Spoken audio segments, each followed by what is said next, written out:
Bonsoir à tout le monde. On va faire un petit aparté parce qu'il y a des petites choses que j'aime bien mettre au point. Alors, je voudrais que vous imaginiez une personne qui organise une soirée fête chez elle. On parle de ces fêtes comme vous les voyez à la télévision, on invite 3 000 à 4 000 personnes, style fête de ceux qui utilisent nos impôts pour payer le champagne. Et donc, imaginez une fête comme ça où la personne a invité 4 000 personnes. Et elle a donc prévu l'espace, elle a prévu tout pour 4 000 personnes. Et viennent environ 1 000 personnes. Parmi ces 1 000 personnes, il y a quelqu'un qui a reçu son invitation, qui est arrivé, etc., et qui voit 1 000 personnes, c'est-à-dire pour lui pas mal de monde. Pour lui, c'est une fête avec beaucoup de monde parce qu'il ne sait pas que le propriétaire a invité 4 000 personnes. Et à côté de ça, lui, le propriétaire, il a quelques amis intimes à qui il va dire, bah, écoute, moi, j'ai invité 4 000 personnes, il n'y en a que 1 000 qui sont venus, il me reste un tas de bouffe en rab, on va la planquer. Et pour que les gens ne se rendent pas compte. Et puis, comme il y a de l'espace, de toute façon, bah, ça fait comme si les 1 000 personnes ne vont pas se rendre compte qu'en fait, j'en avais invité 4 000. Mais l'ami en question, en entendant ça, se dit donc il y avait peu de monde.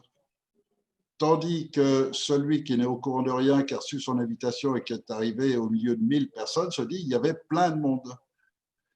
Ces deux personnes se retrouvent 1 mois ou 2 mois plus tard et parlent du sujet. Et l'une va dire, bah, écoutez, à cette fête, il n'y avait vraiment pas grand monde. Et l'autre, immédiatement, va dire, mais t'es un menteur, c'était plein de monde. Qui a raison? Les deux parlent exactement de la même quantité, mais chacun l'a interprété d'une manière différente. Et de là, chacun a l'impression que l'autre est en train de mentir. Alors que personne ne ment. Chacun ne fait que traduire son impression. Pour l'un, il y avait beaucoup de monde, pour l'autre, il y avait très peu de monde. Et on pourrait multiplier les exemples et les cas comme ça où il est facile de penser qu'une personne ment alors que ce n'est pas un mensonge, c'est une interprétation qui est la sienne et qui n'est pas forcément la bonne. Et ça nous conduit à la Déclaration des droits de l'homme et du citoyen. Il y a beaucoup de gens qui l'ont vue et la voient quand on la marque sur Internet, sur YouTube, enfin où que ce soit, la voient toujours dans ce panneau dessiné autour avec les symboles maçonniques qui l'encadrent, avec la petite pyramide avec l'œil, etc., etc. Et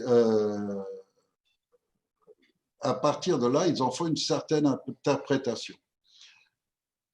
Et donc, on va parler de cette Déclaration des droits de l'homme, du Conseil national de transition et de ce gouvernement sur ces différentes bases. C'est premièrement l'interprétation, et deuxièmement, la notion, et ça c'est à part, mais je vais en parler parce que c'est quand même lié après, vous allez vous en rendre compte pourquoi, c'est également relié à ce conditionnement que tout le monde, systématiquement tout le monde subit depuis des dizaines d'années envers association République, démocratie, vote. Et les gens sont repartis dans l'autre sens. Ce n'est pas démocratique si on n'a pas voté. Et ce n'est pas la République si ce n'est pas une démocratie. C'est-à-dire que les gens reprennent les trois éléments, ils les tournent dans tous les sens et les marient entre eux et restent dans ce schéma. C'est démocratique parce qu'on a voté. Ce n'est pas démocratique parce qu'on n'a pas voté. Et ça m'amène aussi donc à parler de certaines personnes qui vont dire « Monsieur Fiorile, je vous suis depuis des années ». Ben c'est gentil, ça me fait plaisir, mais de me suivre, ça ne me sert à rien. J'ai besoin de gens à mes côtés. Je n'ai pas besoin de gens qui me suivent. Je ne suis pas un politicien, je ne vais pas devant et je ne fais rien pour vous plaire. Et là, je m'adresse vraiment à tout le monde. Je ne fais strictement rien. Je ne vais pas faire des frais pour avoir un super matériel de caméra vidéo, de faire des gros efforts pour faire des belles présentations vidéo. Je ne fais aucun effort, tout simplement parce que j'estime que le message est suffisamment important pour dépasser ma personne, pour dépasser la présentation et quoi que ce soit. Et donc, je ne fais que, depuis des années, livrer et offrir mes idées. Après, il se trouve que beaucoup de gens se disent, mais tiens, mais moi aussi j'ai ces idées-là, j'ai les mêmes idées. Alors, si on a les mêmes idées, bah, je trouve quelqu'un qui partage mes idées. mais en plus quelqu'un qui les a approfondis, peut-être encore un peu plus que moi. Donc, je vais tirer quelques informations supplémentaires. Mais en plus, quelqu'un qui a pensé à trouver des solutions aux problèmes. Alors, je vais examiner ces solutions. Ah ben, elles correspondent à ce que je pensais, mais que je n'ai pas exprimé par écrit, parce que je ne me suis pas donné de la peine de le faire, parce que je ne pensais pas que c'était utile, parce que je ne pensais pas que ça... Peu importe, la seule chose qui compte, c'est que si vous êtes là, c'est parce que vous avez ces idées comme moi. Vous pensez aux règles éthiques, vous pensez à la morale, vous êtes contre la corruption, vous pensez que les parents doivent avoir leurs droits sur leurs enfants, et tout ce que j'exprime dans tous les domaines, en santé, en éducation, en instruction publique, en politique, en gendarmerie, à tous les niveaux, ça correspond à votre idée. Vous dites, bon, ben lui, il a trouvé le moyen de l'exprimer, il a créé la structure juridique et tout ce qu'il fait pour l'exprimer, et c'est exactement ce que je veux, ce que je pense. Donc, je me mets à ses côtés. Et donc, je ne veux pas que des gens soient là à dire, je suis Éric Fiorillo. Non, vous êtes co-créateur d'un nouveau monde parce que vous pensiez déjà avant qu'il fallait un changement sérieux, un vrai changement de paradigme. Et parce que vous le pensez et que vous avez trouvé quelqu'un qui a exprimé ces formes juridiques, les formes politiques, les formes sociales, morales et toutes les formes qui sont utiles à l'expression de votre pensée, alors vous vous êtes mis à mes côtés. Et ensemble, on essaye de trouver le terme moyen qui nous permet de nous structurer, de nous organiser chacun en fonction de nos compétences, en fonction de nos possibilités, en fonction de nos loisirs, pour ceux qui travaillent, qui n'ont pas autant de disponibilité que d'autres, et ainsi de suite. Donc, c'est bien ce schéma sur lequel j'insiste très fortement. On ne bâtira pas un nouveau monde si vous me prenez pour un politicien, si vous croyez que je suis là pour des ambitions, si vous pensez me suivre pour m'appuyer. Si demain il y avait une élection, soyez sûr à 100% que jamais vous ne me verrez me présenter à des élections et que jamais je ne vous demanderai de m'appuyer en quoi que ce soit pour me mettre en avant. Jamais, absolument jamais. Au contraire, c'est moi qui ai un schéma, j'ai une ambition qui concerne la Cour suprême internationale, qui concerne des règles éthiques sur le monde, qui concerne les dépôts de brevets, qui concerne les droits des peuples. Et c'est cette ambition vers laquelle je me tourne, et une ambition qui n'est pas personnelle, encore une fois, mais qui est dans l'intérêt des peuples et dans l'intérêt donc de la civilisation humaine dans sa globalité. Et donc, c'est pour moi ce qui est ma finalité, ce qui est mon but. Et je sais que je ne l'accomplirai jamais jusqu'au bout, ne serait-ce que par le temps qui ne va pas me permettre de le faire. Mais je sais que je peux créer la voie pour y arriver. Et créer cette voie, ça veut dire créer des structures et autres pour que d'autres continuent. Des gens comme vous qui, eux, ont aussi cette idée sur le plan de la civilisation globale, qui ont le rapport entre l'humain et la planète, le rapport entre l'humain et les animaux, les plantes, etc. Et que ces concepts-là, il y a aussi des gens qui les partagent comme moi, et que quand je vais exposer cette idée dans le détail et je vais la concrétiser grâce à la mise en place en France du CNT, eh bien, je sais que même ici, il y a des gens qui pensent comme moi et qui vont trouver ces idées qui leur conviennent et qui vont se mettre à mes côtés pour partir sur cette aventure internationale. Comme d'autres vont rester dans leur département parce qu'ils ont une activité, etc. Donc, ils vont remplacer les préfets, les procureurs, ils vont participer au gouvernement depuis leur département, comme d'autres iront participer aux commissions directement à Paris. Donc, tout ça, c'est votre affaire, c'est l'affaire de chacun, où chacun doit trouver sa place, là où il est bien, là où ça correspond à ce qu'il veut, etc. Mais c'est pas, en aucun cas, on doit entrer dans les schémas de suivre. Ce qui n'empêche pas qu'on se met sous l'autorité, sous l'égide de celui qui connaît le mieux. Et donc, si on parle d'une commission, par exemple, dans le domaine juridique, forcément, les magistrats, les avocats intègres et qui participeront à ces commissions seront ceux qui seront les plus informés et donc ce seront eux qui mèneront ces commissions. Si on parle d'instruction publique, on va parler avec des gens qui connaissent ce que c'est que d'instruire des jeunes enfants, des enfants plus grands et des plus âgés.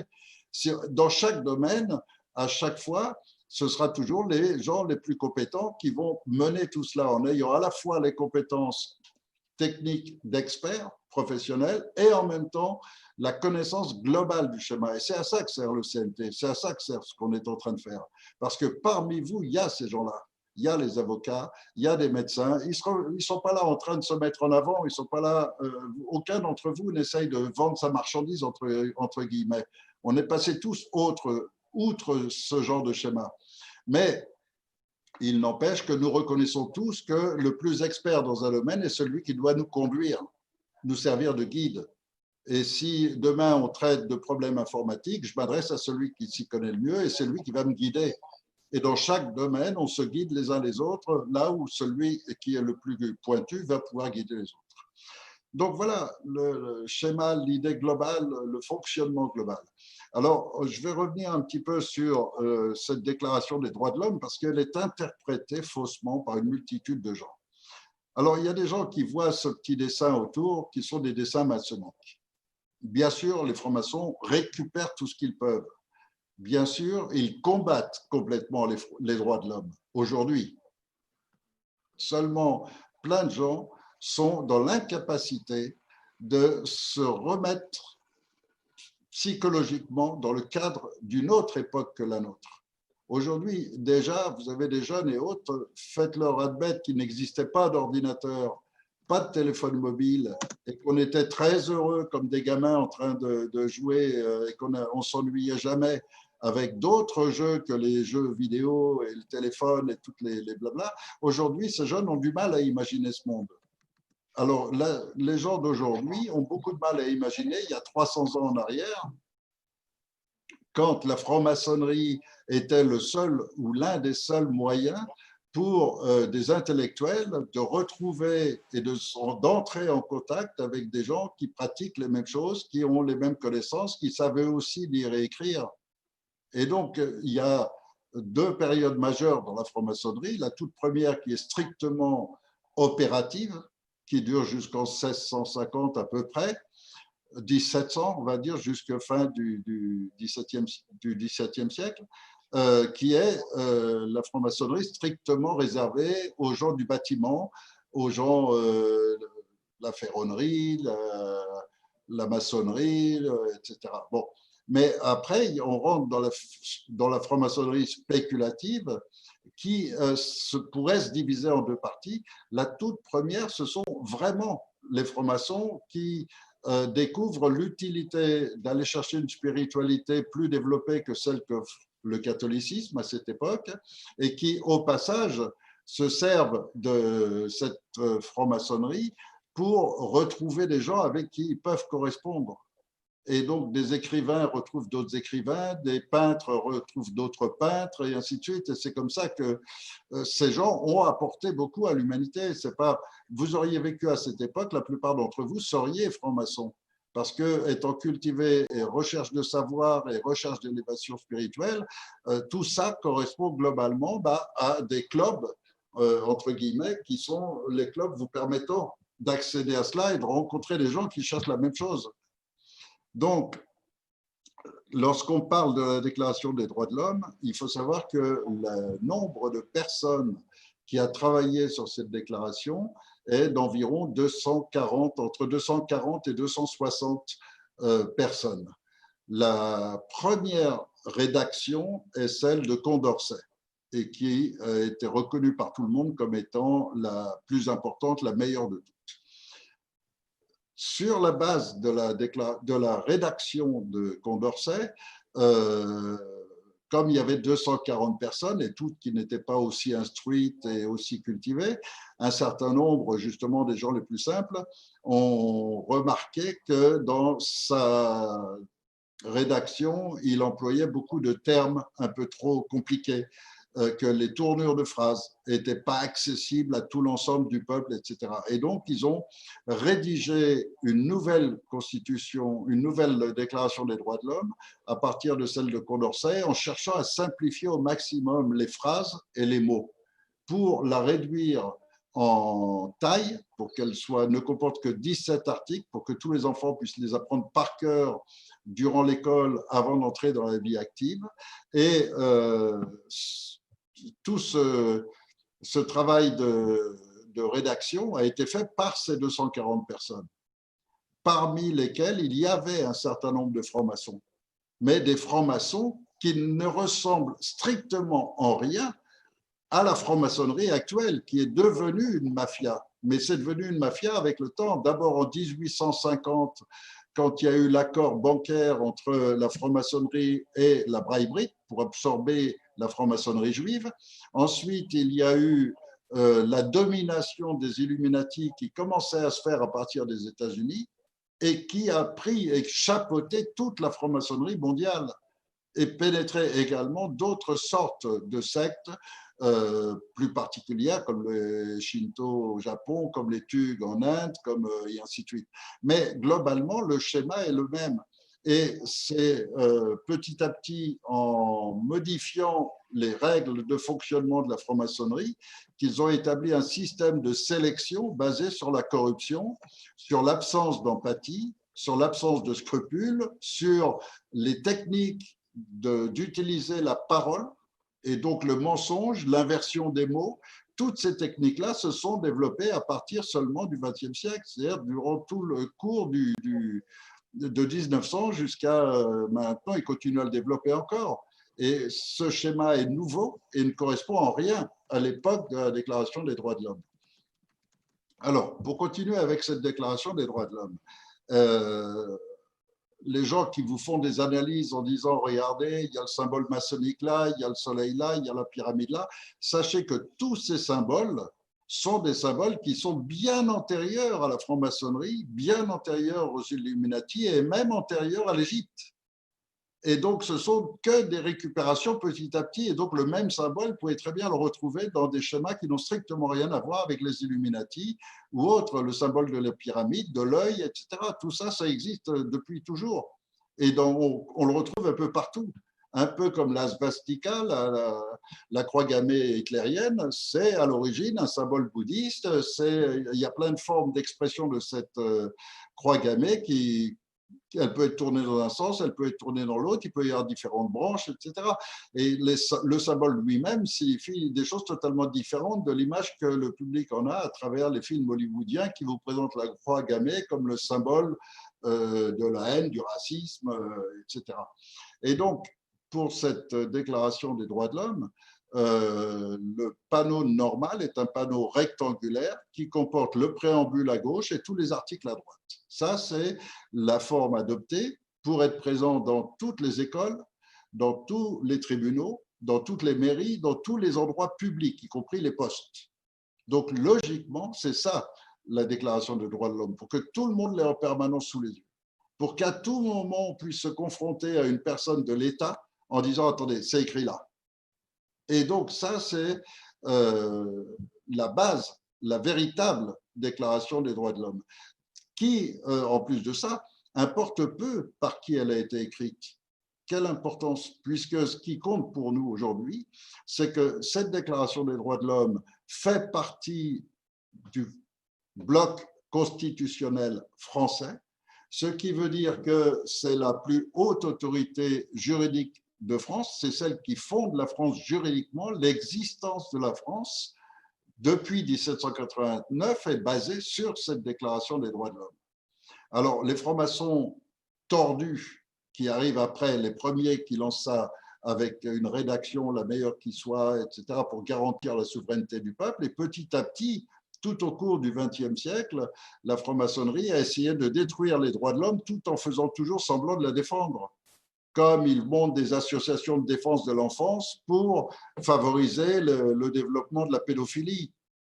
Ça, c'est de la technique maçonnique typique. Et si demain, vous leur donnez des armes en leur disant « il faut aller tuer », ils vont vous dire que les armes, c'est fait pour le bien. La franc-maçonnerie est basée sur le système orwellien et donc d'inversion des mots. Et le ministère de torture, on l'appellera le ministère de l'amour. Ça, c'est typiquement maçonnique. Et donc, je crois qu'il faut peu s'occuper de qui l'a rédigé, ni des petits dessins ou des petits gris-gris qu'il peut y avoir autour. Ce qui nous intéresse, c'est le texte lui-même. Alors oui, le texte, aujourd'hui, on emploie des mots qui ne sont pas toujours aussi usités dans notre langage d'aujourd'hui. Aujourd'hui, forfaiture, félonie sont des termes moins utilisés. mais encore parfaitement compréhensible. Et puis, de toute façon, c'est notre langue française, donc on doit aborder tous les termes. Et ce qui compte, c'est le texte lui-même. Or, ce texte lui-même, aujourd'hui, on n'est pas là pour le juger, ce texte en lui. Beaucoup de femmes vous diront, c'est pas normal qu'on l'appelle Déclaration des droits de l'homme et que la femme n'y soit pas, par exemple. Vous allez trouver mille façons de pouvoir critiquer ce texte, mais ça n'a aucune importance. La seule chose qui nous importe réellement, et sa grande valeur aujourd'hui, c'est qu'elle nous donne la légitimité pour être un conseil de transition qui devient la vraie gouvernance de la France au nom de cette Déclaration des droits de l'homme qui établit la souveraineté du peuple. Et à partir du moment où des gens ont trahi la souveraineté du peuple, le premier dirigeant à l'avoir fait clairement, c'est Sarkozy, par le traité de Lisbonne, qui a trahi cette souveraineté du peuple. Et donc, à partir de ce jour même, le gouvernement français n'existe plus. La France est sans gouvernement légitime depuis le jour où il a trahi la décision du peuple souverain. Et donc, depuis ce jour, la France est sans gouvernement. Et en 2015, lorsqu'on a proclamé le CNT, on est devenu le vrai gouvernement de France, la seule autorité légitime, la seule en droit de donner des ordres à toutes les institutions. Alors, cette déclaration des droits de l'homme n'a d'importance que dans la mesure où on peut la mettre en comparaison avec la Constitution modifiée par les politiciens. Et si cette Constitution viole cette déclaration, alors tout ce qui est de cette Constitution, c'est en fait, si vous voulez, c'est comme une sorte de choix. On a soit la souveraineté du peuple avec cette déclaration des droits de l'homme, et là on a le CNT, ou alors on a de l'autre côté des gens qui font leur loi sans tenir compte de la Déclaration des droits de l'homme, sans tenir compte des règles françaises, et on accepte leur loi. Ça, c'est la République, c'est la franc-maçonnerie, c'est Macron. Donc voilà les deux orientations, les deux choix. C'est d'un côté la dictature de ces gens-là et de l'autre côté la souveraineté du peuple. Et cette souveraineté du peuple, elle peut se démontrer par le fait que les dictateurs ne respectent pas ce qu'ils font de la France, c'est-à-dire cette déclaration des droits de l'homme. Et vous pouvez prendre tous les articles, un par un, les 17 articles. Les 17 articles ont été allègrement violés par tous les dirigeants depuis 30 ans. Tous. Et le plus gravement, c'est tout récemment quand Macron supprime les derniers droits qu'on avait, celui à la liberté, et en plus du droit à la propriété et à la sûreté. Tout ça, ils nous l'ont supprimé. Donc, il ne nous reste qu'un seul unique droit, parce que celui-là, ils ne peuvent pas le supprimer, c'est le droit de résistance à l'oppression. Et c'est ce qu'on exerce par ce CNT, par la légitimité de cette déclaration des droits de l'homme que représente ce CNT. Et un petit plus, c'est que ce CNT est aussi enregistré à l'ONU. Alors, encore une fois, là aussi, vous allez toujours trouver des gens qui vont dire « Oui, mais est-ce que vous avez un document de l'ONU ?» On s'en fout de l'ONU. On l'a fait uniquement pour se protéger contre une invasion. Et la déclaration à l'ONU, comme je n'ai aucune confiance en l'ONU, je l'ai aussi multipliée par 35 pays non alignés qui, eux aussi, ont cette déclaration. Ce qui fait que si l'ONU demain disait non, on l'a pas reçu, il y a non seulement l'attestation postale, que vous pouvez voir d'ailleurs au bas de cette déclaration, mais il y a aussi 35 pays dont on espère que peut-être pas les 35, mais au moins la moitié, pourront confirmer qu'ils ont bien reçu la proclamation que le gouvernement légitime de France est bien ce CNT et qu'ils ont reçu tout ça en septembre 2015.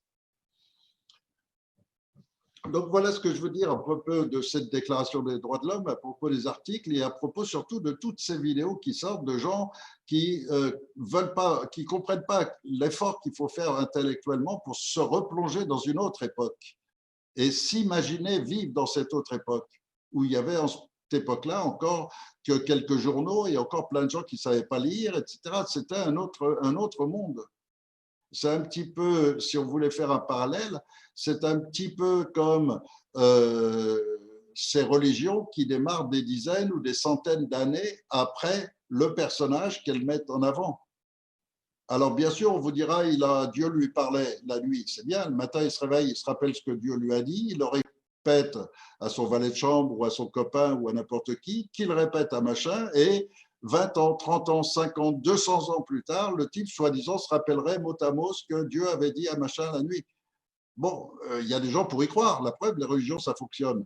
Mais après, il y a aussi des gens qui sont en droit de se dire, bon, ben oui, mais les préceptes qui ont été mis en place à cette époque-là étaient aussi influencés par la culture de l'époque. Or, aujourd'hui, on est dans un nouveau monde, c'est un autre monde. Et donc, c'est complètement des règles différentes qui doivent aujourd'hui s'appliquer. Et donc, à l'époque, certains textes ont été mis en place sur des bases de guerre, sur des bases de conquête de territoires et autres qui paraissent religieux, mais qui n'ont rien de religieux et qui aujourd'hui n'ont plus aucun sens. Même si les adeptes les plus limités intellectuellement restent à uniquement observer la lettre de ces textes.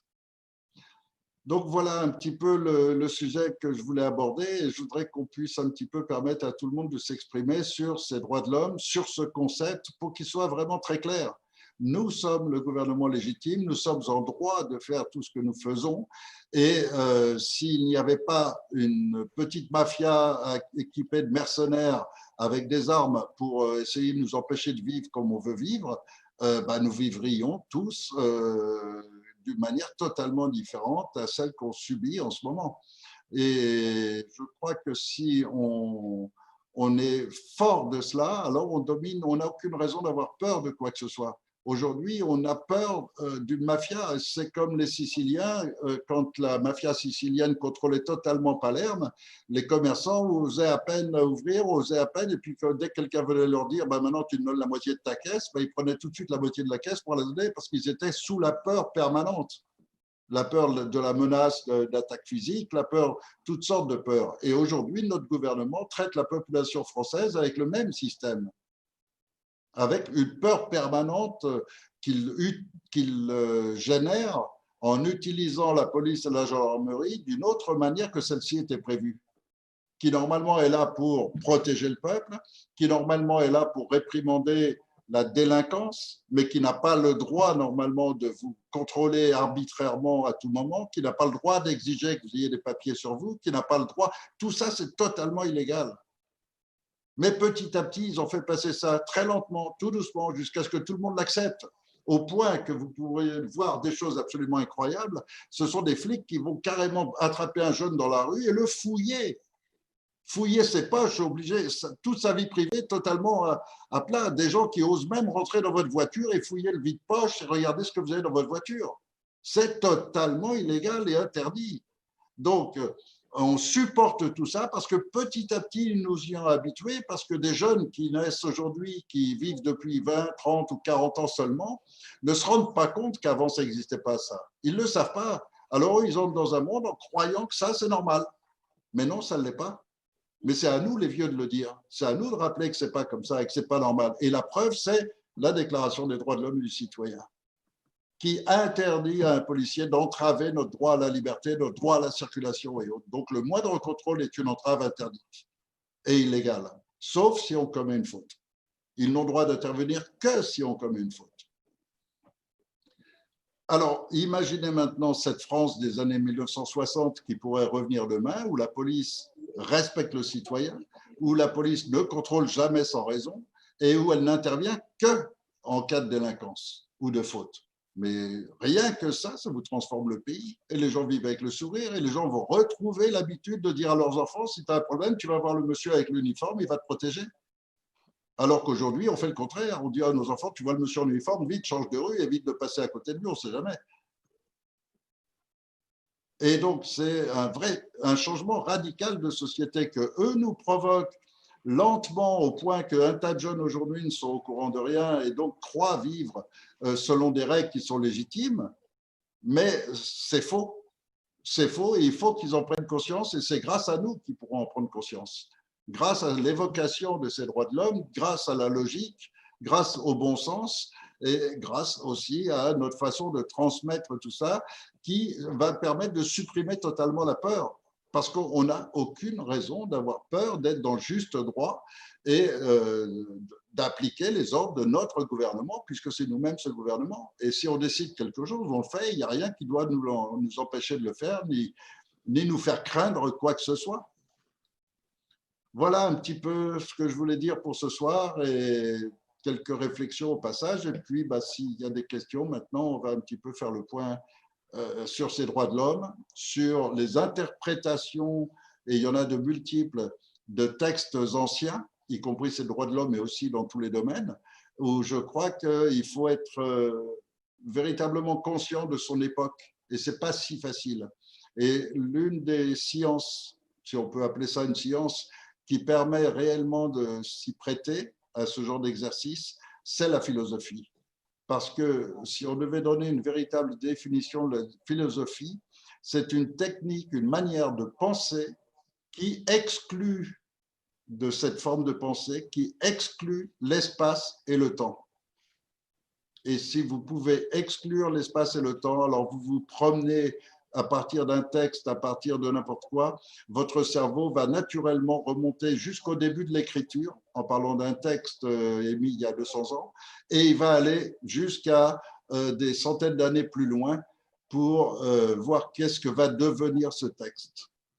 Et ça, pour les choses, pour les textes, pour les paroles, pour tout, exclure complètement la notion de temps et exclure aussi la notion d'espace. Ce droit de l'homme qu'on a en France, ils sont valables aussi en Italie, en Chine, en Allemagne et partout. Et tous les concepts peuvent, si on veut véritablement œuvrer pour le bien de l'humanité, alors tous les concepts positifs de l'humanité doivent être unis en un seul pour toute l'humanité.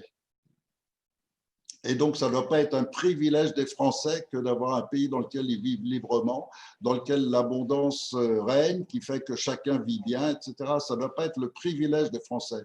Ça doit être juste le modèle pour démontrer l'imposture des banques, des multinationales et des politiciens qui les représentent. Et c'est pour ça qu'on est là, et c'est pour mettre en place ce modèle, pour donner envie à tous les peuples du monde de faire la même chose et eux aussi de retrouver cette liberté, cette abondance, cette qualité de vie. Et qu'il n'y ait plus ces milliers de mômes qui meurent simplement parce que pour nos magouilles, ils n'ont pas accès à l'eau, ils n'ont pas accès à la nourriture et toutes ces monstruosités qui existent depuis toujours. Enfin, pas depuis toujours, mais en tous les cas, depuis que l'occidental s'est lancé à croire qu'il dominait le monde parce qu'il a des armes à feu et qu'il peut tuer tout le monde et qu'il est plus fort que ceux qui ont juste un arc et des flèches. Bah oui, ils ont réussi à détruire des civilisations entières, ils ont réussi à génocider des peuples entiers, mais il n'y a pas de quoi en être fier. Et aujourd'hui, bah, il faut que l'exploitation qu'ils ont réussi à obtenir par ces moyens il y a 2, 3, 4 ou 500 ans, il faut qu'aujourd'hui ça s'arrête et que les peuples s'unissent. Et ils s'uniront si nous créons ce modèle et si ensuite ils se développent partout et sans tenir compte de rien d'autre que de l'humain. Et tenir compte que de l'humain, c'est oublier totalement sa taille, la couleur de ses yeux, sa race ou la couleur de sa cravate. On s'en fout de tout ça. Ce qui compte, c'est l'humain, avec ses particularités, avec ses goûts, avec ses croyances personnelles, que chacun a le droit d'avoir, quel que soit le type de croyance qu'il a. Mais voilà, c'est ma façon de penser. Et encore une fois, c'est pareil, c'est ma façon de penser. Si vous pensez qu'il y a besoin que je l'explique plus en détail ou que je me justifie sur certains points, je suis prêt à le faire. Et sinon, si c'est aussi votre façon de penser, encore une fois, bah, vous êtes à mes côtés pour défendre ces droits de l'homme, pour défendre notre droit à la liberté, notre droit de n'avoir peur de rien, et surtout pas d'une petite mafia qui essaye d'imposer sa dictature sur la France et de détruire notre pays. Voilà pour ce soir tout ce que j'avais à dire. Et j'espère que ça ne vous a pas trop fait rire, pas trop ennuyé non plus. Et puis, s'il y a des questions ou s'il y a des compléments que vous voulez apporter sur le sujet, la parole est maintenant ouverte à tout le monde. D'accord. Donc, on a tout d'abord eu un grand écho très, très positif sur votre introduction, voilà, qui a été très remarquée. On a également une question de Illy Papillon 83 qui nous dit « Nous sommes à la merci de psychopathes pervers et nous sommes des millions à trembler. Où se trouve l'erreur ?» Effectivement. En fait, tout ce que vous venez de dire sur les droits de l'homme a beaucoup remué et pour l'instant, en tout cas, on a plus des questions sur peut-être l'organisation de la société, le CNT encore et toujours, et puis plus que vraiment sur les droits de l'homme. On a par exemple, J'ai une question, est-ce qu'on peut faire des réunions préparées avec un ou deux membres de la CNT dans des salles des fêtes?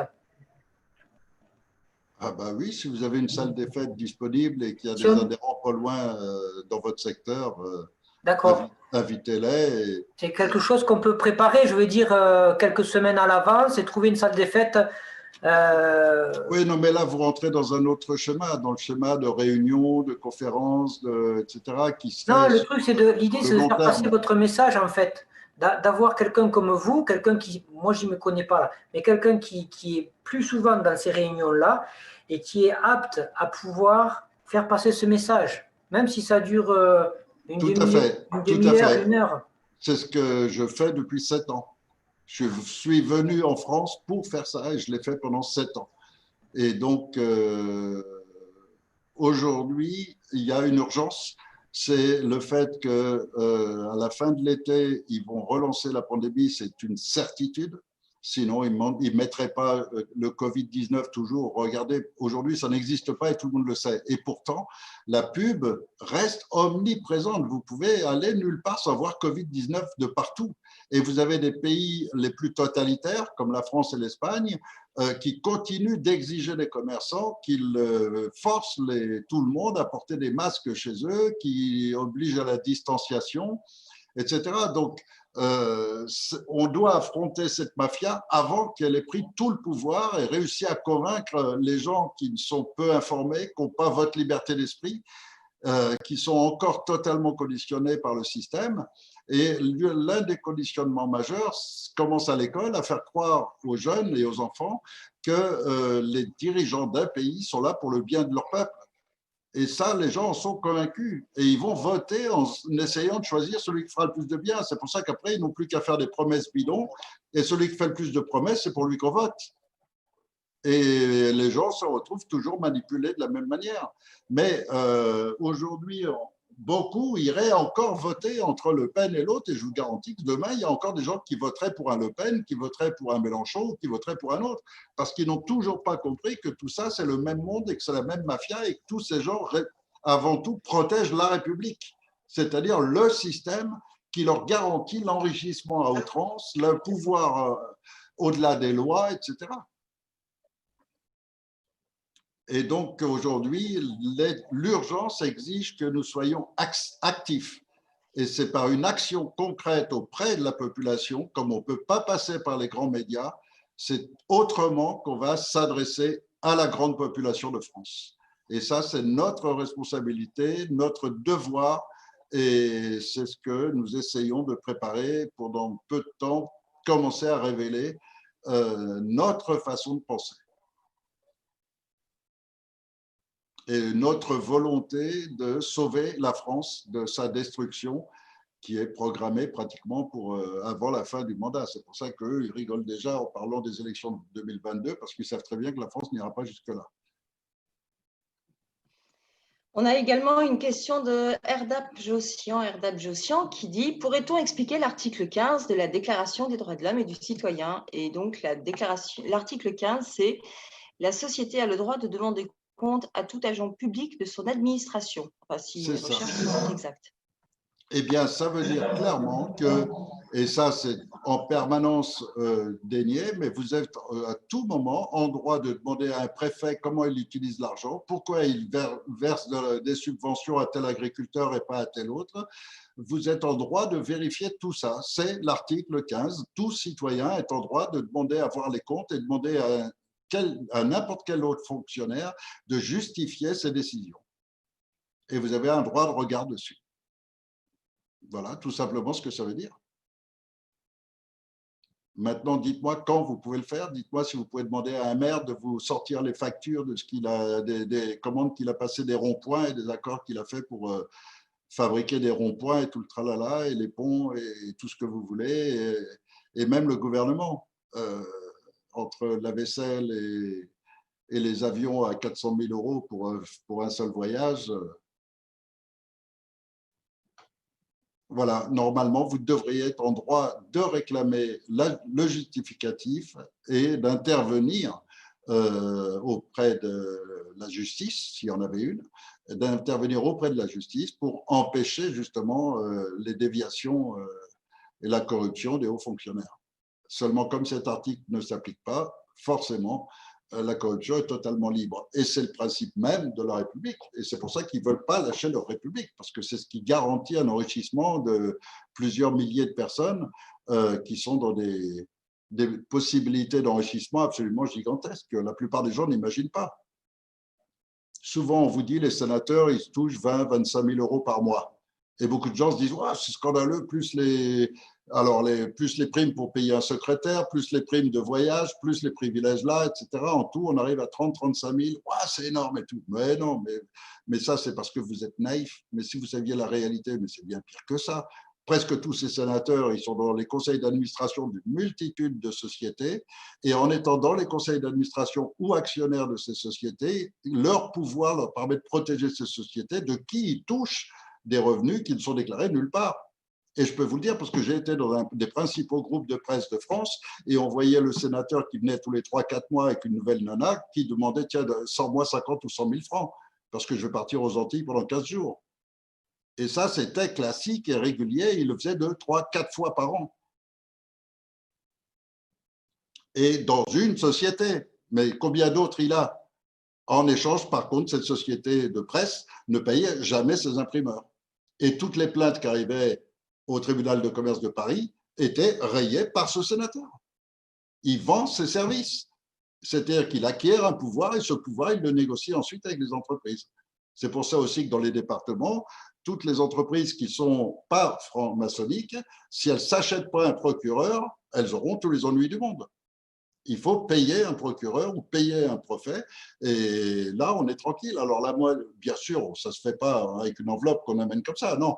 Mais on crée une société en disant maintenant, elle a pris une importance, on va créer une SA, et comme c'est une SA, il faut un conseil d'administration, et donc on invite monsieur le procureur, monsieur le préfet à participer sans qu'il ait besoin de verser de fonds, à être l'un des dirigeants, ce qui donne de la crédibilité à notre société, ça nous donne du pouvoir, etc. Et puis après, c'est sous la table qu'il prend l'argent et qu'en échange, il aide la société à se développer. Et toutes les sociétés maçonniques fonctionnent comme ça. Et vous en avez dans chaque département des dizaines, voire des centaines. Et quand vous vous affrontez parce que vous faites concurrence à ces sociétés, ben, ils vous coulent comme ils veulent, en rigolant. Que vous ayez une discothèque, que vous ayez un restaurant, que vous ayez une entreprise dans le bâtiment, dans n'importe quel domaine, ils vous coulent pour faire marcher la leur. Et ils ont le pouvoir de le faire, puisque eux ont ces procureurs, ces sénateurs, ces députés. Et de tout ce que je vous dis là, il y a une part de vécu. Donc, je connais les choses. Je vais vous donner un exemple tout simple. Je monte une discothèque à un certain endroit. Malheureusement, le maire avait lui aussi sa discothèque, pas loin. Et curieusement, ma discothèque à moi, il y avait contrôle de gendarmerie systématique tous les soirs, devant ma discothèque. Ce qui fait qu'au bout de peu de temps, les gens ne venaient plus parce qu'ils savaient qu'ils ne pouvaient pas boire un coup sans se faire contrôler à la sortie. En revanche, lui, sa discothèque était un peu plus loin. Il n'y avait jamais un contrôle et tout le monde le savait. Donc, en réalité, les clients allaient plus que chez lui et jamais chez moi. Voilà le genre de technique classique. Mais parce que c'est le maire, parce que c'est la franc-maçonnerie, il a tous les pouvoirs. Et les gendarmes lui appartiennent. Car tout le pouvoir aujourd'hui est encore basé sur la force. Celui qui dispose des mercenaires pour exécuter ses besoins, ses travaux, ses envies, etc. Si vous disposez d'une force armée et que vous pouvez l'utiliser comme vous voulez, alors vous êtes le patron. Et notre société est encore bâtie là-dessus.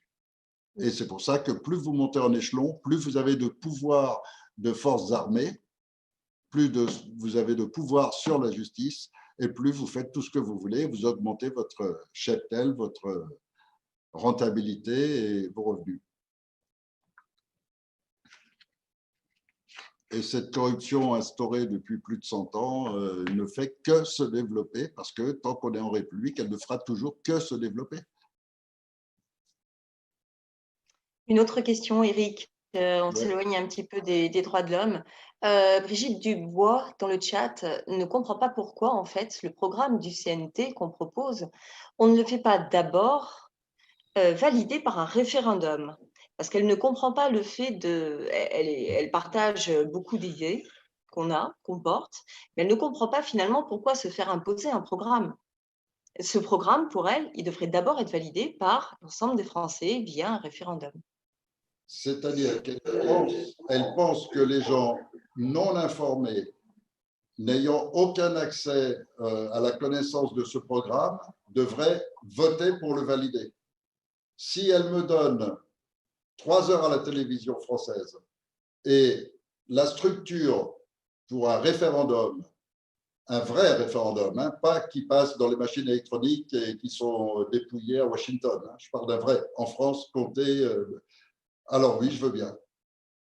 Là, je veux bien faire un référendum. Seulement, on ne laissera jamais faire un référendum parce que tout simplement, n'importe quel Français doué d'un tout petit peu de bon sens préfère le programme du CNT que le programme de Macron qui consiste à détruire tout le pays, à leur retirer leurs droits sur leurs enfants, etc. etc. C'est une telle évidence que jamais les milliardaires qui possèdent les grands médias n'autoriseront un référendum. La meilleure preuve, c'est que nous sommes censurés sur YouTube. Et même sur Internet, le peu de liberté qu'on avait, on est quand même censuré tout le temps, de tous les côtés. Et on doit faire des pieds et des mains pour arriver à garder nos sites web, pour arriver encore à faire le tour du direct. Et... Pardon, je n'ai pas allumé la lumière. Je n'ai pas un super équipe. Ah voilà, j'allais dire maintenant, on ne te voit plus. Je ne suis pas dans des très très bonnes conditions. Mais bon, pour l'instant, c'est ça. L'exil, c'est ça. Il faut faire avec.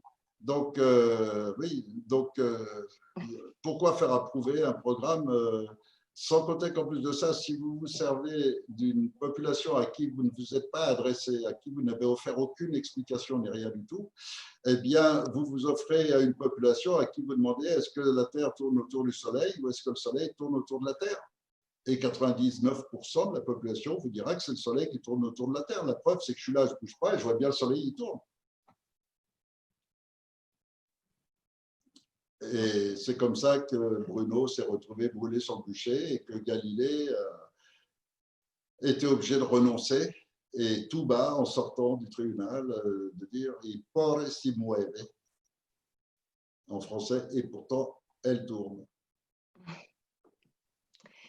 Erdab Josian nous pose la question, pourquoi le préambule de 1946 n'est plus valable? Il est valable, il est valable. Il est très valable, c'est le deuxième élément constitutif dans l'ordre d'importance, c'est le deuxième élément, et le bloc constitutionnel comprend la Déclaration des droits de l'homme en première instance, qui est la plus haute hiérarchie, en deuxième, le préambule de 1946, qui lui est surtout là pour protéger notre patrimoine, puisqu'il garantit que les politiciens n'ont pas le droit de privatiser quoi que ce soit. Et ensuite, la troisième partie, c'est malheureusement la Constitution de 58 qui est écrite par les francs-maçons, pour les francs-maçons et pour se garder le pouvoir, avec tout le système de la République et pour maintenir la République. Donc, si vous voulez, il y a trois parties et le préambule de 46 est tout à fait inclus dans le bloc constitutionnel et nous, on en tient compte. Les politiciens, non, mais nous, on en tient compte. Eux, s'ils devaient respecter la loi, ils n'auraient pas eu le droit de privatiser tout ce qu'ils ont privatisé depuis 30 ans. Je cherche des questions actuellement, j'essaye de remonter. Et il y aurait peut-être dans la salle aussi des gens qui lèvent la main, non? Personne n'a aucune question? Plus personne n'a peur de quoi que ce soit? On est sûr de vos droits? On est tous prêts, je pense. On est tous prêts, sur les starting blocks, prêts à faire valoir la France libre?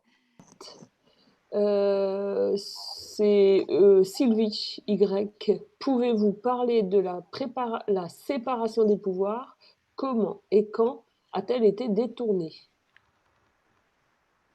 Alors, la séparation des pouvoirs, ça a été une illusion pour vendre au peuple que la justice est indépendante, que l'exécutif est séparé du législatif, etc. Mais ça a toujours été qu'une illusion. Comme la démocratie, ça n'a toujours été qu'une illusion. Ça n'existe pas. À partir du moment où c'est un politicien qui vote la loi et qui choisit ceux qui vont l'appliquer, regardez par exemple le Conseil constitutionnel. Vous avez une loi française qui est la Déclaration des droits de l'homme, qui donne le droit légitime à toute personne de manifester. C'est un droit constitutionnel, c'est le plus haut de tous. Et vous avez Sarkozy qui fait une loi disant maintenant la police a le droit de tirer à balles réelles pour tuer les manifestants. En toute logique, un conseil constitutionnel doit immédiatement annuler cette loi et voir faire passer Sarkozy devant un tribunal. Non, il n'a rien fait, le conseil constitutionnel, et la loi elle est en vigueur. Pourquoi? Parce que c'est les mêmes politiciens qui ont choisi qui mettre au conseil constitutionnel. Donc c'est une illusion, la séparation des pouvoirs, elle n'existe pas du tout. Et quand vous voyez aujourd'hui que la plupart des journalistes sont parfaitement au courant de la vérité, de la situation, etc., mais choisissent les images, choisissent les textes, choisissent tout pour manipuler la population. Ils se sont mis au service des politiciens pour continuer à manipuler tout le monde. Où elle est l'indépendance des journalistes et la vérité, la véritable information? Où elle est la télévision libre qui montrerait autant les violences policières que les autres et qui ne cacherait pas ce qui se passe? Par exemple, les flics qui sont tombés dans un guet-apens et 2 flics ont été tués. Pourquoi vous n'en avez jamais entendu parler? Tout simplement parce qu'ils ne veulent pas faire peur aux autres flics et commencer à… Alors donc, ils trient l'information pour la manipuler en fonction de ce qu'ils veulent. Et donc pour permettre que la population soit orientée sur une pensée unique, la leur. Et leur pensée, elle est très simple, c'est nous au-dessus, vous en dessous. Nous, avec l'abondance et tout ce qu'on veut, et sans loi ni rien, et vous, le maximum de loi, le minimum de liberté. Et même, on vous confine chez vous et on vous bâillonne, la totale. Vous êtes en prison chez vous et en plus, on peut même vous bâillonner. Et personne ne dit rien. Non, non, non, non, non, descends là, toi. Et personne ne dit rien. Et donc, ils en profitent, ils continuent. Et ça passe sans arrêt à un stade supérieur. Et le prochain stade, c'est la puce cutanée. Et vous avez ils ont déjà tout prévu. Il y a le passeport prévu avec l'attestation comme quoi vous êtes bien vacciné, comme quoi vous avez accepté l'implant, etc. Et si vous ne l'avez pas accepté, vous n'avez pas le droit au passeport, vous n'avez pas le droit de voyager, de circuler, etc. Et donc, par la contrainte, encore une fois, tout le monde va être vacciné et implanté. Sauf si on n'est pas seulement quelques résistants, mais si une partie grosse du peuple nous rejoint, au point que ça donne envie à une grosse partie de la police et de la gendarmerie de nous rejoindre aussi. Et ils sont hésitants, ils sont sur le bord de le faire. Et donc, c'est à nous maintenant de montrer qui on est et de montrer d'enseigner notre réalité. On a également Bruno qui nous remonte, Bruno et Marie qui nous remontent les questions de Lilou 07 face à nos problèmes de censure régulière et persistante et de plus en plus fréquente, qui nous dit pourquoi ne pas présenter le CNT sur la chaîne TV Liberté, média indépendant. Elle nous a également redit qu'il existait plein d'autres TV. On a eu plusieurs contacts avec TV Liberté et la réponse permanente a toujours été la même.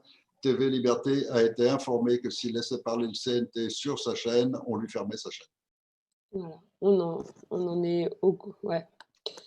Donc TV Liberté ne peut pas nous recevoir comme…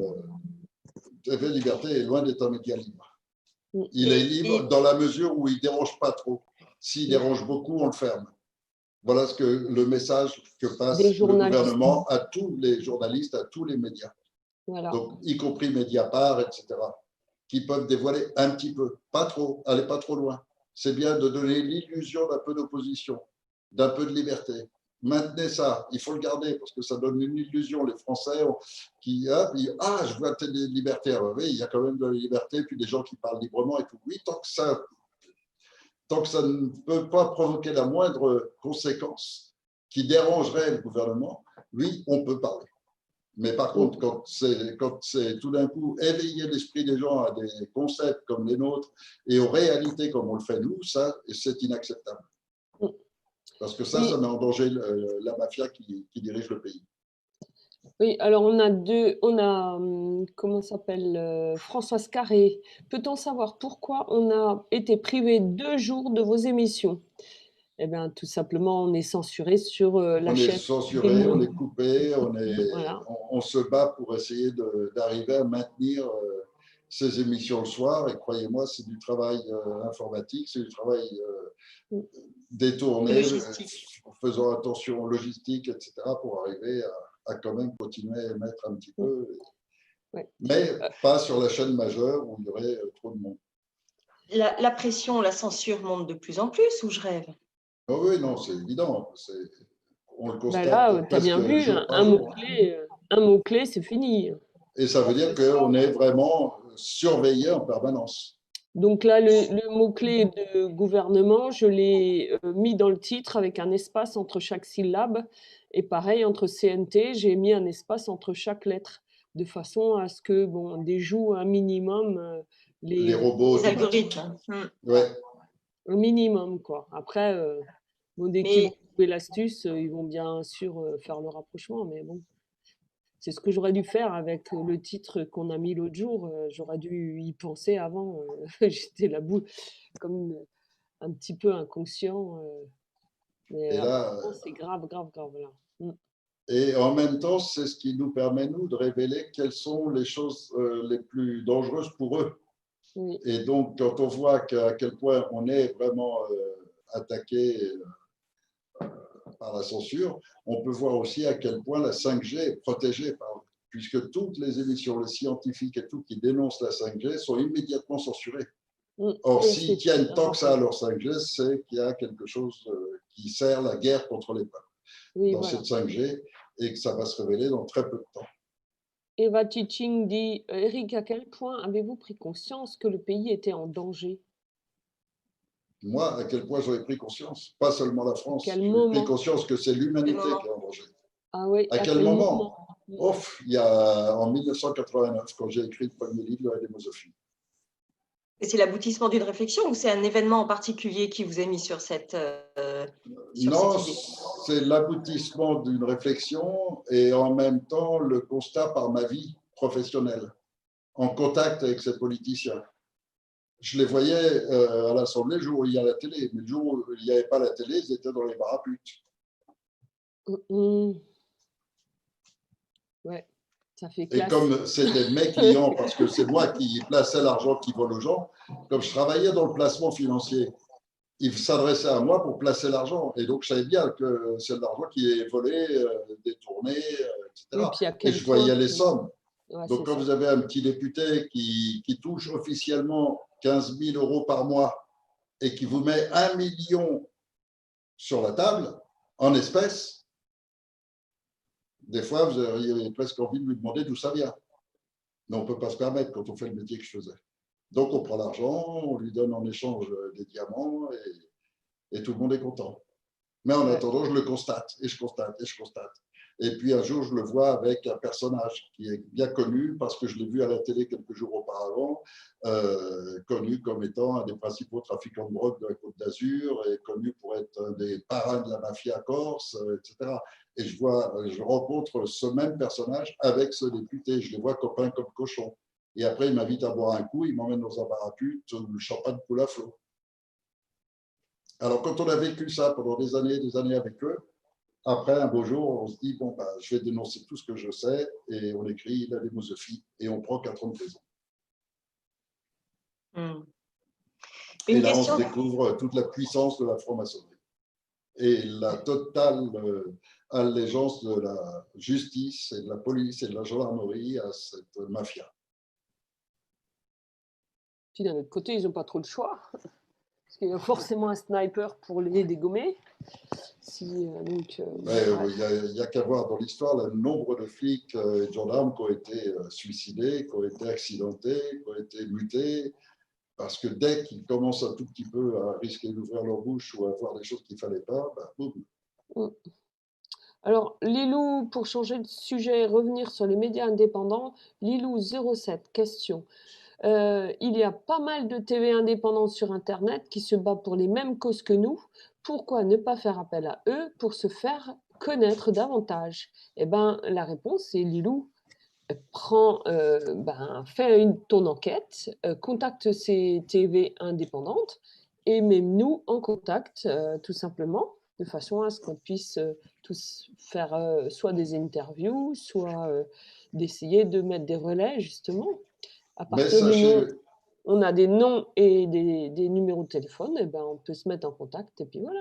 mais sachez que si nous, on accepte absolument tout le monde, en revanche, tous les mouvements qui sont menés par quelqu'un qui est là pour son ambition, pour son ego personnel ou pour faire du fric, il fera tout pour qu'on ne parle pas du CNT. Voilà. Et donc, on sera accepté dans très peu d'endroits, pour tout vous dire, parce que les gens comme ça, il n'y en a pas tellement. Mais faites vos essais, faites vos expériences et vous saurez ce qu'il en est dans la réalité. Voilà, c'est tout Et simple. de plus, il ne faut pas parler de groupe, de quoi que ce soit. Nous sommes dans un schéma totalement différent. Nous sommes l'autorité légitime de France. Et donc, on peut absorber toutes les associations, tous les groupes, etc. Mais nous, on ne peut pas s'associer avec qui que ce soit. Si on devait s'associer avec quelqu'un, ce serait avec un autre pays. En tant que gouvernement, on n'a pas à s'associer avec qui que ce soit. Exactement. On n'est pas à vendre. On a une autre question de Michel Ricard qui dit « Pensez-vous que Macron ira jusqu'aux élections de 2022 ?» Oui, mais la France, non. Il aura provoqué d'ici là une guerre civile, c'est évident. Vous avez vu le premier exemple à Dijon, et ça, c'est juste un petit début, une petite échauffourée, c'est rien. Mais ils font rentrer en ce moment en quantité les islamistes, ils font rentrer en quantité tout ce qui peut provoquer la guerre civile. Ils ont libéré de prison les principaux. Et donc, en ce moment, vous avez des camps d'entraînement partout en France où ils se préparent. Et il y a tout ce qu'il faut comme armes, et ils sont bien équipés, etc., etc. Donc, ils préparent une guerre civile pour un massacre du peuple français. Et une police qui fera semblant de défendre le peuple, mais qui se trouvera confrontée ensuite aux vrais problèmes. Mais aujourd'hui, les flics ne s'en rendent pas compte. Mais demain, vous verrez des véhicules de gendarmerie qui seront attaqués. Ils n'oseront même plus sortir faire des rondes parce qu'ils seront attaqués. Alors, on a une autre question. Connaissez-vous Petit Démanger Chauvet ou Chaumont? Je pense que c'est Oui, Chaumont. ils m'ont souvent fait rire. Voilà. Donc, on ne va pas s'attarder sur ces personnages. Voilà. Tous ceux qui nous copient, qui nous plagient, font quelque chose de bien en faisant connaître et passer nos idées. Mais à côté de ça, s'ils étaient sincèrement pour ce qu'ils annoncent, ils seraient avec nous. Et non pas en train de copier nos idées pour essayer, eux, de se mettre en avant. Je vais me faire l'avocat du diable, c'est que quand on découvre le CNT, des fois, on est passé précédemment par ces gens-là et on ne sait pas qui est dans l'ordre de quoi. Donc, effectivement, pour positionner des fois le CNT, on se dit, mais enfin, qu'est-ce qu'ils font? Pourquoi ils ne vont pas voir ceux que j'ai vus d'abord et qui avaient l'air d'être là avant? Mais en fin de compte, pour ma part, pour avoir creusé un petit peu, je pense que le CNT, si je suis venue, c'est parce que vous êtes les seuls à proposer vraiment quelque chose de concret, de tangible et de réalisable et de réaliste. En tout cas, pour ma part. Voilà. Ouais. On a fait tous Beaucoup tournent toujours autour du pot et surtout, personne n'a le courage, le cran et la compréhension intellectuelle d'aller au fond des choses, au fond du problème et de dire c'est la République qu'il faut remettre en cause, c'est la République qu'il faut bazarder et il faut changer ça. Et c'est ça qui fait peur. Bien sûr, mais ils ne peuvent pas la remettre en cause puisqu'ils espèrent des places dans cette République. Ils espèrent garder le schéma pour se poser eux-mêmes. C'est ça. C'est ça. Ouais. Alors, il y a Alain Faury qui vient de nous signaler que la semaine prochaine, cette semaine, je pense que c'est la semaine suivante, je ne sais pas trop, on a eu un contrôle de produits sanitaires sur la ferme. Donc, je suppose qu'il y a des choses qui sont en train de se mettre en place, je ne sais pas quoi. Ils forcent de plus en plus les paysans à utiliser les produits de Monsanto. Ils font la guerre par les subventions pour couler les petits et maintenir ceux qui achètent à tout va les produits qu'on leur conseille, etc. etc. C'est tout le schéma. C'est comme ce biologiste breton dont l'entreprise a découvert un engrais qui est complètement naturel et qui enrichit la terre plutôt que de l'appauvrir, contrairement aux autres, et qui est extrêmement positif et qui est complètement naturel, et son produit est interdit. Voilà. c'est comme les médecins qui savent guérir un certain nombre de maladies, mais avec ou l'homéopathie, ou la médecine orthomoléculaire, ou l'acupuncture. Ben, tout cela, s'ils guérissent, on les fait passer devant le Conseil de l'ordre et on les interdit d'exercer. Ouais, exactement. Ils sont là pour faire des ordonnances et pour vendre les produits des laboratoires. Ils ne sont pas là pour guérir les gens. Et donc, s'ils se mettent à guérir les gens, ben, ils perdent des clients. Il faut perdre des clients à Big Pharma. On ne peut pas leur pardonner. Changeons de sujet. Comment allons-nous gérer le transit des populations qui cherchent l'asile? Comment allons-nous Comment allons-nous gérer le transit des populations qui cherchent l'asile? Eh ben, c'est pas compliqué. On va fermer nos frontières. On mettra une flèche en disant c'est par là. Et nous, on verra Allez, chez les voisins. Parce qu'une famille, d'abord, elle nourrit ses enfants. D'abord, elle s'occupe que ses enfants aient à manger. Après, si elle peut, elle donne un coup de main aux voisins. Donc, pour l'instant, ce qu'on peut faire, c'est éventuellement d'arrêter de piller certains pays d'où viennent ces émigrants pour qu'ils n'aient plus besoin d'émigrer, parce que chez eux aussi, ils auront l'abondance. Allez, voilà. Ils cherchent les caresses alors? Ouais. Mais j'ai les deux sur moi, alors là, c'est casse-pied. Fabien Fabio du 29 demande: ça fonctionne, monsieur Éric Fiorilles, si je contacte des médias indépendants, étrangers? Ben, oui, il faut essayer. Ça marche bien. Tout essayer, de toute façon. Il y a une chose qui est particulière de ce qu'on fait, c'est qu'on fait tout au grand jour. On n'a pas à se cacher. On n'a à se cacher de rien, parce que quand on fait le bien, on n'a pas à se cacher. Donc, on est ouvert à tout, je peux répondre à tout et dans tous les sujets, et je n'ai aucune retenue à parler avec qui que ce soit, sauf, bien sûr, les grossièretés, la vulgarité, là, j'y connais rien, c'est pas mon domaine. La stupidité, j'ai beaucoup de mal à l'affronter, la mauvaise foi, j'ai du mal aussi. Mais si c'est pour des entrevues, des exposés, des discussions intelligentes, des raisonnements, des débats, je suis ouvert à tout et à tout le monde. Puis de toute façon, tu peux parler des émissions que tu as fait avec TV Afrique, avec d'autres télés, la Suisse, Agora TV, qui parle de nous régulièrement, et d'autres personnes de l'étranger qui parlent de nous. Allez, sors de là, toi. Et aussi le fait que le CNT est un modèle qui est tout à fait déclinable dans plein d'autres pays. Et puis, ce qui dérange chez beaucoup de gens importants, c'est le programme du CNT, parce que ce programme ne permet aucune forme de corruption. Alors, la plupart des gens dont on parle, qui sont un peu connus ou quoi, ce qui leur convient, c'est le programme, mais ce qui leur convient pas, c'est de ne pas être en haut de l'échelle et de se dire, je bats tous ces gens et je vais être au même niveau qu'eux. Et pour eux, c'est se rabaisser. Cathy Bellamy. Vas-y. Bruno et Marie nous remontent la question de Cathy Bellamy. Comme tout à l'heure, vous parliez justement, Éric, de cette image de la maman qui donne d'abord à manger à ses enfants avant de nourrir les autres. Cathy Bellamy demande: peut-on se battre pour les droits de l'enfant? Protection, soins, nourriture, expression, loisirs? Il faut se battre. Il faut. C'est pas est-ce qu'on peut, on doit, c'est notre rôle parental.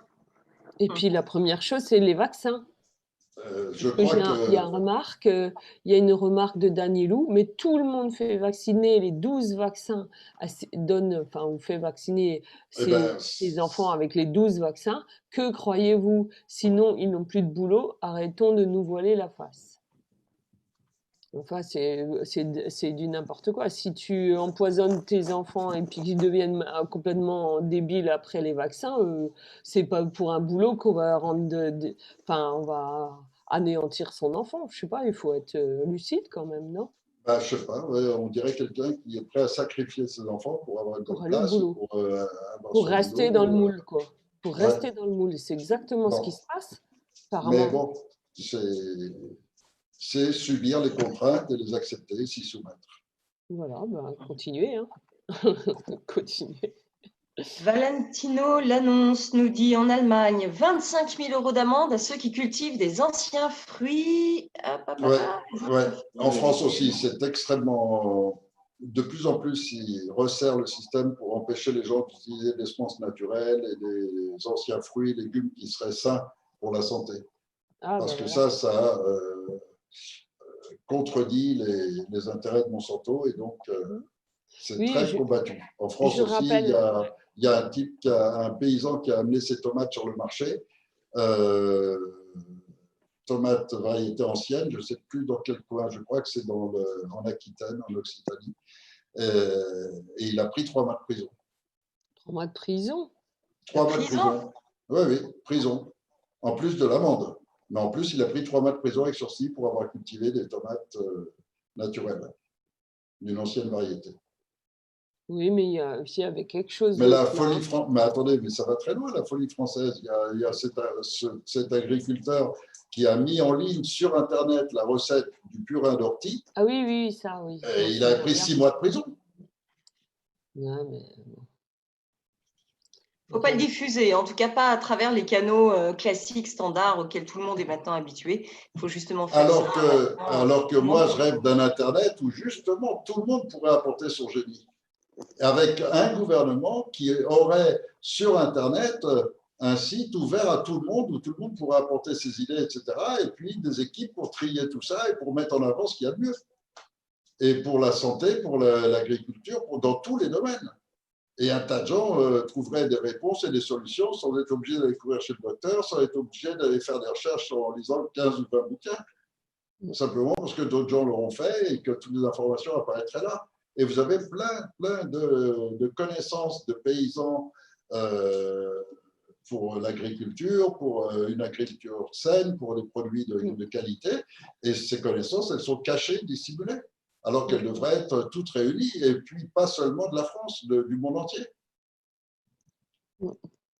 oui, Véro qui dit nous sommes en esclavage, il faut le comprendre. Ben oui. Oui, depuis le 11 mai. Depuis le 11 mai, on est sous le contrôle du nouvel ordre mondial. Même Tout le monde depuis sait avant. que le Covid est bidon, mais maintenant, on est tous contraints de continuer à vivre comme des esclaves avec un masque et des règles de distanciation, etc. Et ils se servent des instructions publiques, des commerçants, en les menaçant pour obliger tout le monde à subir la menace. Il y a Moi Libre qui écrit un commissariat et une gendarmerie ont-ils le droit d'afficher l'attestation dans leur salle d'attente? Oh oui, ils n'ont pas le droit, ils ont le devoir de l'afficher. Puisque nous sommes le gouvernement légitime, on exige de nos forces de l'ordre, on leur donne l'ordre d'afficher notre existence auprès de tout le monde et bien sûr, ils ont le droit. Marie-Agnès Albert qui dit ça fait un moment que je pense que mes petits seront morts avant moi. Quel chagrin. Oui, ben ça, malheureusement, c'est le lot déjà de beaucoup de familles qui ont perdu des enfants dans ces vaccinations et qui ont des enfants joyeux, heureux, et après un vaccin qui se retrouvent autistes ou avec des cancers, etc. Regardez la progression des cancers chez les jeunes enfants, des gamins de 8-10 ans qui sont là avec des cancers en train de mourir. Il y en a plein des hôpitaux en ce moment. Oh là là, oui. C'est le résultat de ces 12 vaccins. Ouais, c'est ça. Je pense que dans la salle, il y a peut-être des gens qui veulent poser des questions, mais qui ne savent pas lever la main. Donc, je passe en mosaïque. Si vous voulez faire des signes avec votre main, mais pour de vrai. Il y a Thierry qui voulait parler depuis un petit moment. Ah, ben voilà, parce que c'est vrai qu'on parle, on attend la main bleue, les mains bleues. Je peux lui activer son micro? Vas-y, Patrick. C'est parfait. Thierry, activez de votre côté. Voilà, à vous la parole. Voilà, super. Parce que c'est vrai qu'on a du monde dans la salle, on a retrouvé notre monde habituel, donc ce serait bien que vous puissiez interagir. Thierry, votre micro, il ne s'ouvre pas. Et ça y est, vous m'entendez? Ça y est. Oui. Ah, bien, bravo. Très bien. Bien, j'ai levé la main parce qu'il y avait des questions qui étaient remontées, mais elles ont été posées. Maintenant, je voulais réagir par rapport au vaccin. Je suis proche des enfants. J'ai des amis qui ont de jeunes enfants et qui n'ont pas fait vacciner leurs enfants. Ils travaillent. Les enfants vont dans d'autres écoles que les écoles publiques normales. Et ils ont d'abord pris la décision de maintenir leurs enfants dans une bonne santé et coûte que coûte. Voilà. Bravo à eux. Moi, je fais pareil. Mais bon, est-ce que c'est normal de vivre dans un pays et d'être obligé de se cacher, de payer une fortune pour les mettre dans des écoles spéciales, de se battre, d'être dans la crainte? C'est pas normal. On doit vivre libre. Oh, toi. Alors, Richie Martin pose justement la question de dire, mais les enfants ne peuvent pas intégrer l'école s'ils ne sont pas vaccinés. Alors, comment faire? Moi, personnellement, j'avais trouvé l'astuce de dire que je collais juste la vignette du vaccin et le vaccin, je le foutais à la poubelle. Après tout, c'était juste ce qu'ils voulaient. Mais sinon, de façon beaucoup plus sérieuse, on peut également juste étudier les différentes solutions qu'il y a sur un enseignement qui ne passe pas par l'école. Et au niveau du CNT, c'est aussi ce qu'on est en train de faire.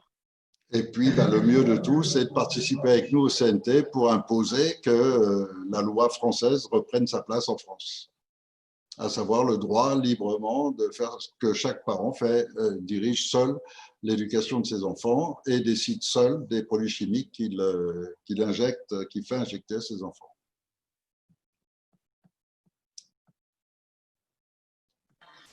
Il y a Vincent. 24, ouais, Vincent. Voilà, on active le micro, Vincent. Oui, merci, bonsoir.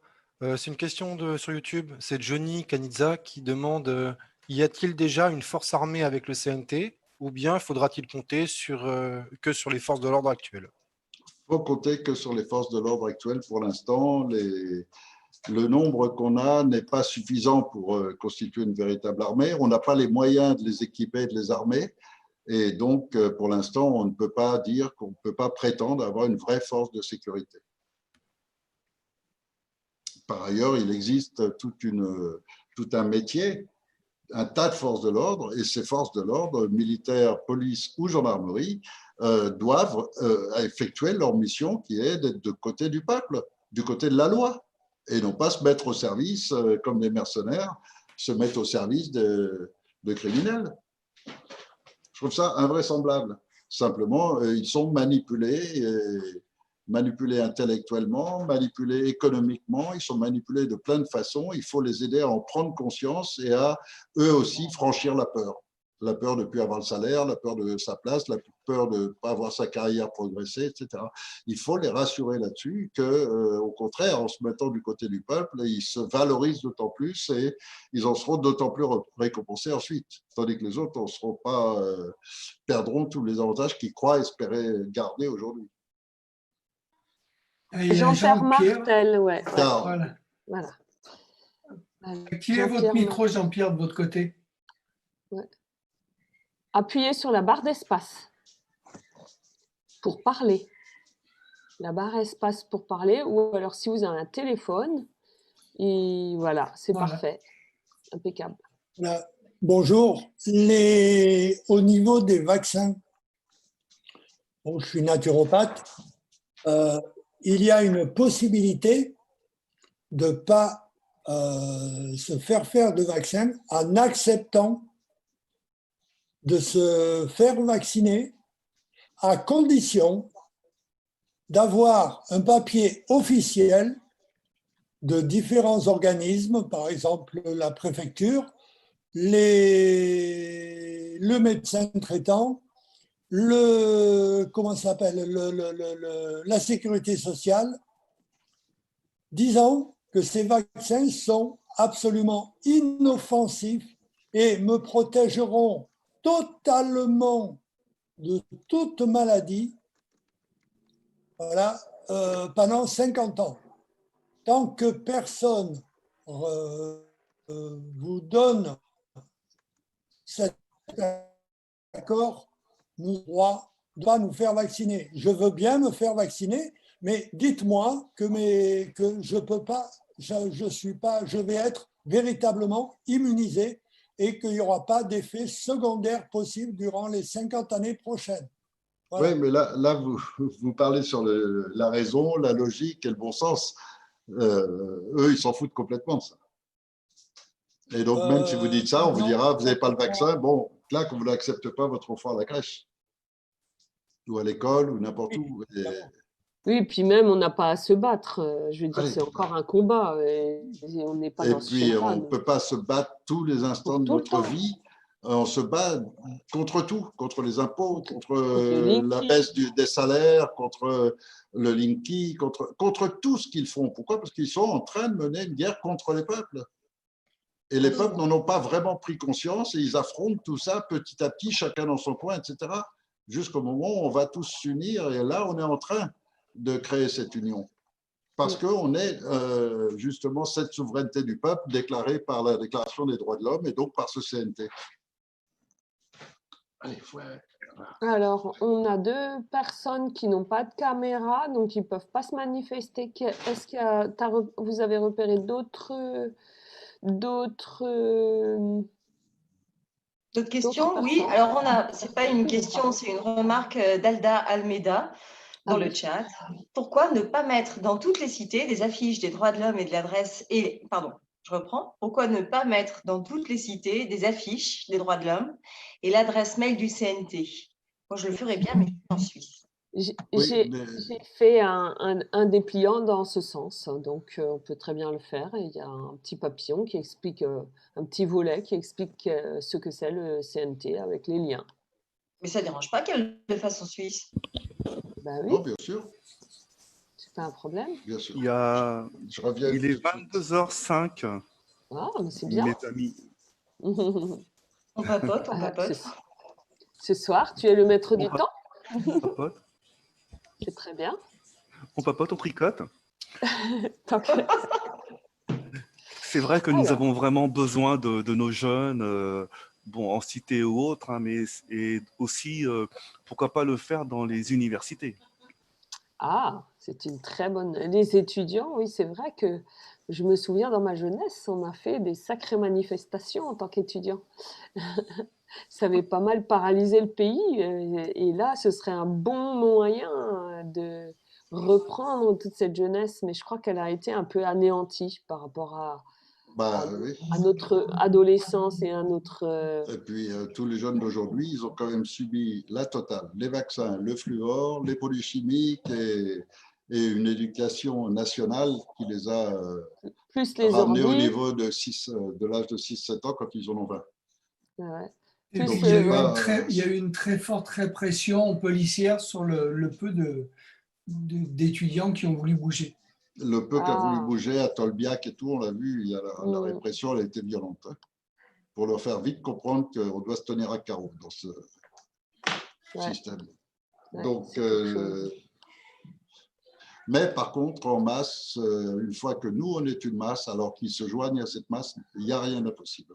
Donc, effectivement, les contacter, effectivement, avoir des contacts, effectivement, afficher des tracts dans les universités, il ne faut pas se priver. De toute façon, tout le monde doit être au courant. Donc, de tous les côtés, il faut. Il n'a pas le choix, ouais. Bon, pour aujourd'hui, je crois qu'on a un petit peu fait le tour, surtout des droits de l'homme, de ce gouvernement, du CNT. Je crois qu'on doit toujours utiliser plutôt le terme gouvernement de la France libre plutôt que CNT. Et je crois que c'est plus impactant. Même si je sais que CNT, ça vient facilement dans la bouche, gouvernement de la France libre, je crois que ça a un impact plus fort et puis ça va surtout être la réponse qu'on va donner comme explication aux opérations qu'on fait. Donc, il faut s'y habituer le plus vite possible à utiliser plutôt ce terme, gouvernement de la France libre, actuellement en exil, mais prêt à se mettre en place à tout moment. Est-ce qu'il y a des dernières questions pour une conclusion? Est-ce que quelqu'un dans la salle a quelque chose à dire? Jean-Pierre. Ouais. Jean-Pierre Martin. Est-ce qu'il peut Non, il faut lui réactiver. Si, c'est bon. Super.